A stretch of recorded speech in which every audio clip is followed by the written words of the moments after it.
I know that there's good gold down there, but we got 100 ounces right here. And we got another 200 ounces right here. Jesus. Yeah, we had a rough week. Had some downtime at the plant, but I was able to scrape up 50 ounces. The mining world is buzzing, not with rumors, but with a fact so outrageous it almost sounds made up. Rick Ness, the man who's built a career out of chasing impossible dreams, has just done the unthinkable. In a single, relentless season, he's blown past every gold total he's ever hit before. The numbers are staggering, the kind of numbers that make rival crews stop what they're doing and call each other just to say, "Did you hear about Ness?" This isn't just another good year for a miner. This is the kind of haul that transforms a career into a legend. The kind of record that gets whispered about over bar counters in Dawson City and remembered years later when other miners are measuring themselves against the greats. And the setting? None other than Alaska, a land that has built and broken more fortunes than any place on Earth. From the moment word got out, the internet went wild. Mining forums lit up with theories, fans flooded social media with speculation, and even seasoned prospectors were asking the same question. What did he find, and how in the world did he find it? And beneath the excitement, there was something else. The sense that this wasn't just a lucky strike. There was a story here, and it was going to be a big one. Alaska doesn't give away its secrets easily. It's a land of extremes, a place where the environment itself is your first and fiercest enemy. One day you're digging through mud so deep your boots vanish with every step. The next you're chipping at frozen earth so hard it could snap a steel tooth in half. Out here, even the machines have to fight for survival. Diesel freezes in the lines, engines refuse to turn over, and one good blizzard can bury a site for days. But Rick didn't find himself here by accident. He chose this place, this exact patch of ground, for a reason. Before we dive into this insane Alaskan gold rush story, make sure you smash that like button and subscribe. The claim he's working sits far beyond the reach of convenience. No cell towers, no stores, no quick supply drops if something goes wrong, just endless miles of jagged rock, forests that block out the sun, and permafrost so stubborn it feels like the earth itself is daring you to try. Some old survey reports hinted at promise here, but most dismissed it outright. Too far, they said. Too much work for too little reward. The kind of claim other miners cross off the list and never look back at. But Ness had been watching this ground for years. To him, those dismissals weren't warnings, they were invitations. The kind of challenge that says, if you're willing to bleed for it, maybe you can take it. Locals told him the stories of miners who tried their luck here decades ago and left empty-handed, their machines rusting where they broke down, their dreams frozen in the ground with the gold they never reached. Ness listened, smiled, and got to work. Operating out here isn't just a matter of skill, it's a matter of survival. Every bolt, every hose, every gallon of fuel has to be accounted for before you even start. Forget something? You're done. Break something crucial? You're shut down for weeks, watching meltwater wash your season's profits downstream while you wait for parts. There's no margin for error in a place like this, and Ness was walking into it with everything on the line. And that's the thing most people forget. It's easy to focus on the gold, the glint, the weight, the payoff. But for Rick Ness, getting to this moment wasn't just about the ground he stood on. It was about the road that led him here, and that road was rough. The past few years had nearly crushed him. Long filming seasons, brutal financial pressures, and a tangle of licensing headaches all piled on top of something harder to talk about. The toll it took on him personally, the weight of leadership, of constant problem solving, of always having to be the one with answers, doesn't just wear you down, it can break you. One especially hard season left him staring at the possibility that maybe it was time to walk away. Maybe the gold rush chapter of his life had reached its end. Fans whispered about it, the rumor mill turned, and even his closest supporters weren't sure what he would do next. But Rick Ness has never been the type to fold quietly. Instead, he took the doubts from others and from himself and used them like fuel. That's how this claim in Alaska became more than just a piece of ground. It became a proving ground. Every shovelful of dirt, every load hauled to the wash plant wasn't just about ounces. It was about rebuilding something inside himself. Every roar of the excavator's bucket into the earth was another swing against the weight of the past. And he didn't come back alone. Some familiar faces returned to the crew, the kind of people who knew how to survive in the trenches with him. There's a certain loyalty that builds between people who've been through the grind together. The long nights, the bitter cold, the endless repairs with frozen fingers. This wasn't a let's see how it goes operation. This was war. And Rick was leading it with the focus of a man who had something to prove. From the very first moment on that claim, the atmosphere was different. The air was sharp, clean, and charged with possibility. The crew didn't waste time standing around. Every move was deliberate, every task pushed forward like they were already behind schedule. The land didn't welcome them. It challenged them. Mud clung to boots and machinery, ice bit at exposed skin, and the wind carried the sound of steel against stone across the valley. It was the kind of place where the earth seems to watch you, deciding whether to give you a little or take everything you've got. When the first trucks crunched over the frost-crusted ground, a strange silence settled over the claim, not empty, but watchful, as though the land itself was sizing up these outsiders. Underfoot, the terrain was a maddening contradiction. In some spots, frost hardened the ground so much it turned shovels into useless scrap. In others, a thin crust gave way to black muck that could swallow a boot whole. Tracks from the dozers sank unevenly, forcing operators to rock their machines back and forth just to claw free. Each yard forward felt like a victory stolen from the earth. Rick paced the perimeter like a battlefield commander, pausing at every bend in the stream and stubborn hump of gravel. He wasn't just seeing what lay before him.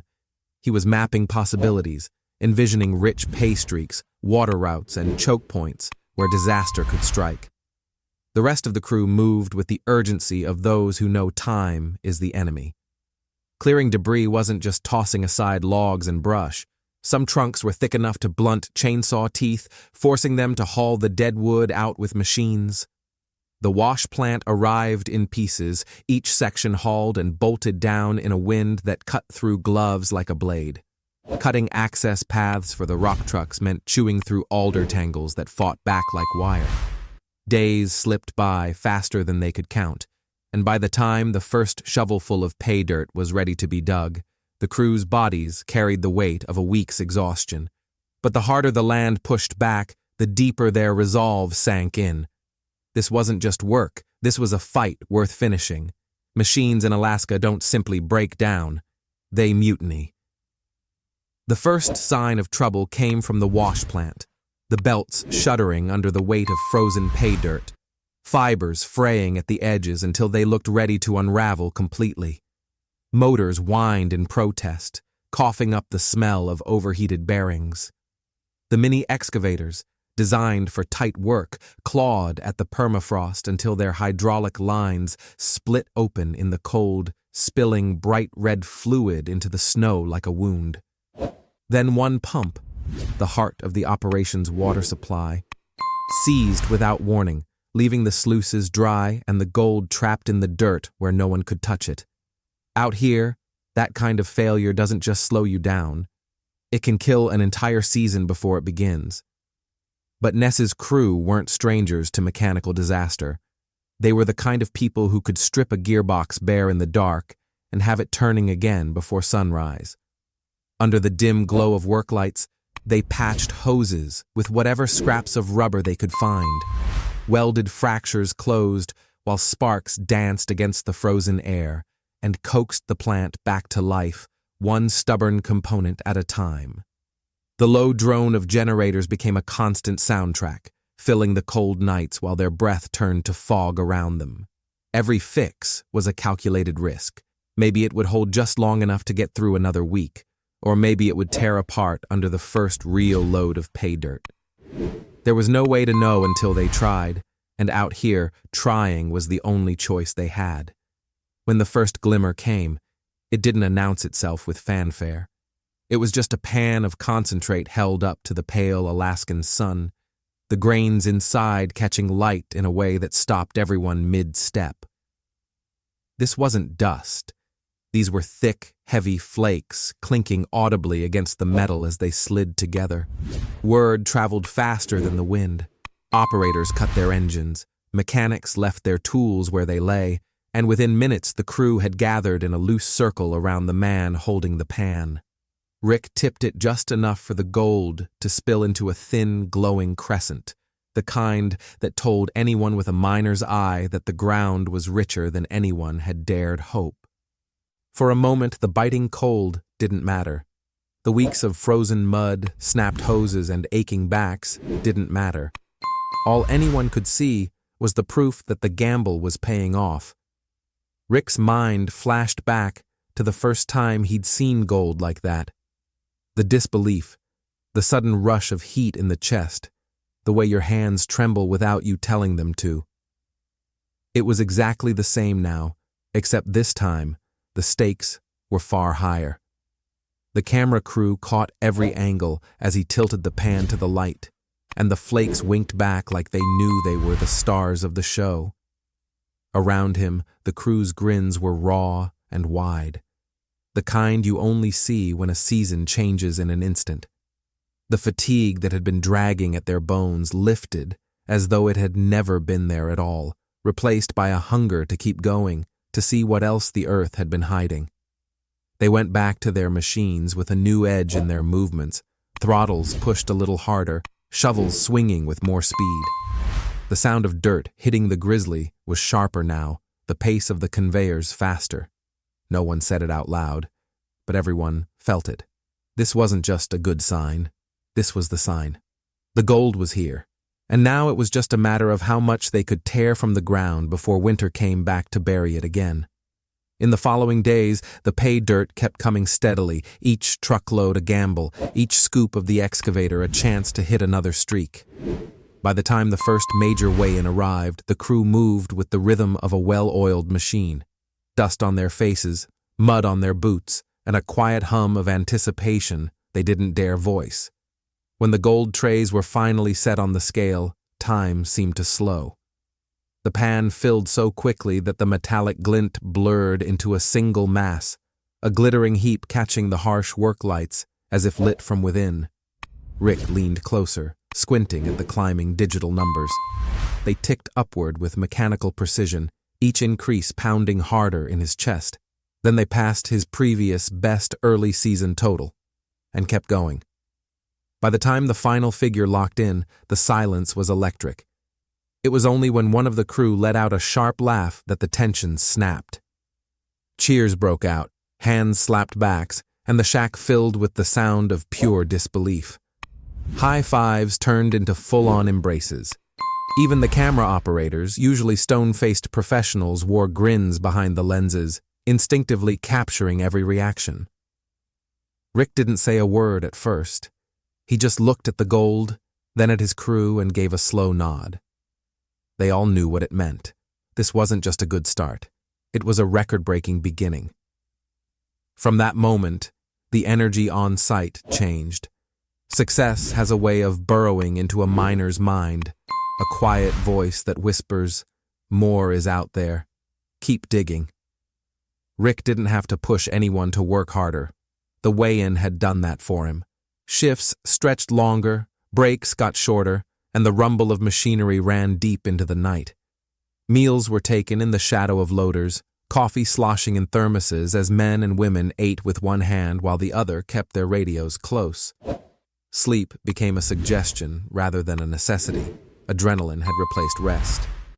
Rick's role shifted naturally. One moment he was barking orders over the roar of engines, drilling precision into the team's routines. The next, he was standing by the sluice with a half smile, reminding them that every ounce they washed was another step toward making history. The camp transformed. There was grit in the air, but also a a strange celebration.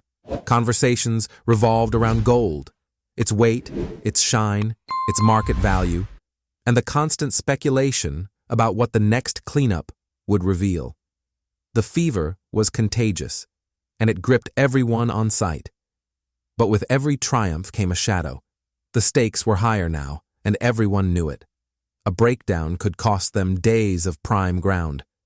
A missed patch could mean leaving thousands of dollars buried. They'd found momentum, but momentum was a fragile thing. Lose it, and the season could turn in an instant. That thought, though rarely spoken, lingered behind every smile. Then came the move that none of them saw coming. Rick, without ceremony, made it official. He was no longer just leasing Duncan Creek. He owned it. The words landed heavier than any gold bar. For the crew, it was a shift in identity. They weren't seasonal hands on a temporary claim anymore. They were builders of something lasting. The work wasn't just for paychecks or bonuses. It was for a legacy tied to the land itself. Ownership changed the air around camp. There was pride, yes, but also an unspoken pressure. Mistakes here wouldn't just cost a week's work. They could scar the land and its future returns. The maps pinned to the walls suddenly felt more permanent. The red marker lines defining not just this season's cut, but the shape of years to come. Word spread quickly. Rivals who had been casually keeping tabs now watched more closely, their calculations shifting. A permanent foothold meant Rick wasn't just competition for this season. He was a long-term player, a fixture in the Alaska goldfields. Some would see that as a challenge, others as a threat. For Rick, the decision wasn't about outmuscling the competition, though he knew that would be part of the game now. It was about staking a claim in more than just dirt and rock. It was about belonging. This creek had tested him, nearly broken him in seasons past. Now it had rewarded him, and he was ready to commit to it fully. He could feel the weight of the gold in his hands, but also the weight of responsibility on his shoulders. This wasn't just about pulling treasure from the earth. It was about building something that would last, even after the final cleanup of the season was just a memory. The work resumed almost immediately after the announcement, but with a sharper focus. The machines dug with a sense of permanence now, each bucketful another step in a plan that stretched years ahead. The crew didn't just see piles of pay dirt. They saw foundations for something greater, even if they couldn't quite define it yet. And Rick, standing at the edge of the cut, watched the sluice water carry fine gold into the mats, knowing every flake and nugget was proof that his gamble had been worth it. But just as the momentum built, the warning signs came quietly. Not with a dramatic explosion or catastrophic failure, but in the form of a plain bureaucratic letter, cold, official, and devastating. Parts of Rick's water license plan had been deemed unrealistic by the local board. Without access to the necessary water, the sluices would fall silent. All the gold in the ground would stay locked away by legal ink. And the clock was ticking. April 8th, 2025. A date sharp and final, looming like a guillotine. If the issue wasn't resolved by then, the season's hard-won momentum would grind to a halt. The camp felt the shift immediately. The energy that had been all about breaking records and pushing limits turned overnight. Conversations that once buzzed with ounces and haul totals gave way to strategy sessions, legal debates, and contingency plans. Men accustomed to fighting the frozen ground and repairing battered machines now found themselves wrestling with regulations and red tape. Rick, who had guided them through every physical hardship, was now forced into the role of strategist in an entirely new and daunting arena. He didn't waste time. Phone calls started before sunrise, meetings were arranged and rescheduled, papers were signed, stamped, and sent. Each conversation with the board felt like swinging a pickaxe at solid granite. Slow, exhausting work with no guaranteed result. The crew knew what was at stake. Every pan of dirt they washed now had double the weight. Not just in gold, but in purpose. Every gram pulled from the ground might be the difference between walking away with a season to remember or leaving empty-handed. They pushed harder than ever before. The excavators dug deeper, the rock trucks moved faster, and the wash plants ran longer hours. The air at camp was tense, but it was also electric. There was a sense that they were racing both the weather and the bureaucracy. Rick's determination was like a spark that kept everyone's fire lit. Even when the nights dropped below freezing and tempers could have flared, nobody lost sight of the mission. Alternative water sources were explored. They scouted creeks, reservoirs, and even considered hauling water from miles away, a costly and impractical plan. But in the gold fields, desperate times breed desperate measures. Every option was weighed, every path explored. Rick refused to believe they'd come this far just to be shut down by paperwork. Through it all, he kept his cards close. No one outside the crew knew the full extent of the challenge. Publicly, the numbers kept coming in, and the fans watching from afar still saw the glint of gold in every cleanup shot.